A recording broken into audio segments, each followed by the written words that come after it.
இவ்வளவு கவனமாக இருப்பதற்கு காரணம் இருக்கிற சூழ்நிலையை நீங்கள் புரிந்து கொள்ள வேண்டும் என்பதற்காக. இந்த தேர்தல் 2026 மீண்டும் நம்முடைய முதலமைச்சர் ஆகுவதற்காக மட்டும் இல்லை,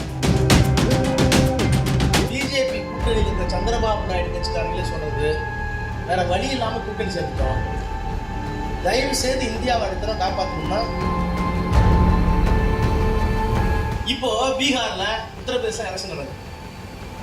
இந்த மாதிரி எல்லா மாநிலங்களையும் எனக்கு ஜெயிச்சுட்டா அடுத்தவங்களுக்கு நம்பிக்கை ஒன்று 400 வந்துவிட்டால் இந்தியா இந்தியாவாக இருக்காது.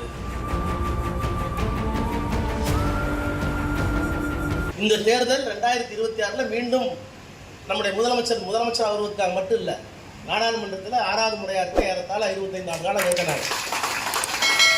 எங்களிடத்துல பிஜேபி கூட்டணியில் இருக்கிற சந்திரபாபு நாயுடு கட்சிக்காரங்களே சொல்றது வேற வழி இல்லாம கூட்டணி சேர்த்துட்டோம். தயவு செய்து இந்தியாவை அடுத்த காப்பாற்றணும்னா உங்க முதலமைச்சர் மீண்டும் முதலமைச்சர் வந்தாதான் முடியும். இல்லைன்னா தமிழ் இருக்காது, தெலுங்கு இருக்காது, மலையாளம் இருக்காது, மராட்டியம் இருக்காது, மாநில மொழிகள் இருக்காது, மாநில கலாச்சாரம் இருக்காது.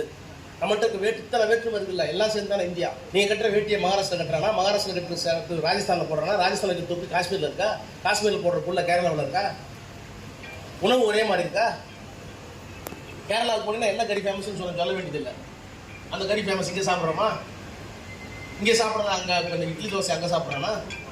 அவன் போடுற மொழியால் வேற, இனத்தால் வேற, சாப்பாட்டால் வேற, பழக்க வழக்கத்தால் வேற. நம்ம காலையில் கல்யாணம் பண்ணுறோம், டெல்லியில எல்லாம் சாயங்காலம் கல்யாணம் பண்ணுறோம், நம்ம ஏறு முழுதுங்கிறோம், இறங்கு முழுதுங்கிறோம். இப்போ இத்தனை உடை, இத்தனை மொழி, இத்தனை கலாச்சாரம், இத்தனை மத, அல்லாஹ் ஒருத்த, சிவனை ஒருத்த, பெருமாளை ஒருத்த, இயேசுநாதரை ஒருத்த, புத்தரை ஒருத்த, மகாவீரரை ஒருத்த, ஐயப்பனை ஒருத்த, இத்தனை வழிபாடுகள், இத்தனை சாமி, இத்தனை மொழி, இத்தனை கலாச்சாரம் எல்லாத்தையும் ஒன்னா அடக்கி வச்சது எது? எல்லாம் நம்முடைய முன்னோர்கள் இருக்காங்கல்ல. நேருவாக இருந்தாலும், காந்தியாக இருந்தாலும், வல்லபாய் பட்டேலாக இருந்தாலும், அன்றைக்கு இருந்த மனமாச்சரியம் தாண்டி பெரிய தலைவர்கள் எல்லாம் வெள்ளக்காரங்களுக்கு சுதந்திரம் வாங்கி இந்த நாடு ஒற்றுமையா இருக்கணும்னா இத்தனை வேற்றுமைகளை எப்படி மறந்துட்டு இருக்கலாம்னா அதற்காக உருவாக்கணுன்றது தான் அரசியல் சட்டம். அந்த அரசியல் சட்டத்தில் தாழ்த்தப்பட்டவனுக்கு என்ன உரிமை, பிற்படுத்தப்பட்டவனுக்கு என்ன உரிமை, முஸ்லீமுக்கு என்ன உரிமை, கிறிஸ்தவர்களுக்கு என்ன உரிமை, பெண்களுக்கு என்ன உரிமை, நாடாளுமன்றத்துக்கு என்ன அதிகாரம், உச்சநீதிமன்றத்துக்கு என்ன அதிகாரம், சட்டமன்றத்துக்கு என்ன அதிகாரம், தேர்தல் கமிஷனுக்கு என்ன அதிகாரம், என்ன செய்யலாம் செய்யக்கூடாது, அப்படி தப்பு பண்ணா சுப்ரீம் கோர்ட் என்ன பண்ணணும் எல்லாம் எழுதி வச்சுருக்காங்க.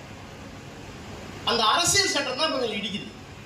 அந்த அரசியல் சட்டத்தை எடுத்து விட்டால் இந்த அடையாளம் எதுவுமே வேண்டியதில்லை. அவர்கள் வைத்துதான் சட்டம். மீண்டும் ஒரு முறை வந்து அவங்க நான் ஒன்றும் சொல்லல, அவங்க தான் சொன்னாங்க 400 தாண்டிட்டோம்னா அரசியல் சட்டத்தை மாற்றுவோம். நல்ல வேலை 400 கிடைக்கல. இப்போ பீகார்ல உத்தரப்பிரதேச எலெக்ஷன் நடக்குது. இந்த மாதிரி எல்லா மாநிலங்களையும் எனக்கு ஜெயிச்சுட்டா அடுத்தவங்களுக்கு நம்பிக்கை ஒன்று 400 வந்துவிட்டால் இந்தியா இந்தியாவாக இருக்காது. அதை தடுத்து நிறுத்தக்கூடிய ஒரே சக்தி திமுகவும் நம்முடைய தலைவர் தான். எனவேதான் இந்த தேர்தல் திருவள்ளூருக்கான தேர்தலில், திருத்தணிக்கான தேர்தலில், பெரம்பலூருக்கான தேர்தலில், நீலகிரிக்கான தேர்தலில், தமிழ்நாட்டுக்கான தேர்தலில், சென்னைக்கான தேர்தலில், இந்த தேர்தல் ஒட்டுமொத்த இந்தியாவுக்கான தேர்தல். அதனால நமக்கு எத்தனையோ பணிகள் இருந்தாலும் அவற்றையெல்லாம் கலைந்து வைத்து விட்டு இந்த பணிகளை ஆற்றணும் தான் முதல்ல உறுப்பினர்களை சேர்ப்போம்.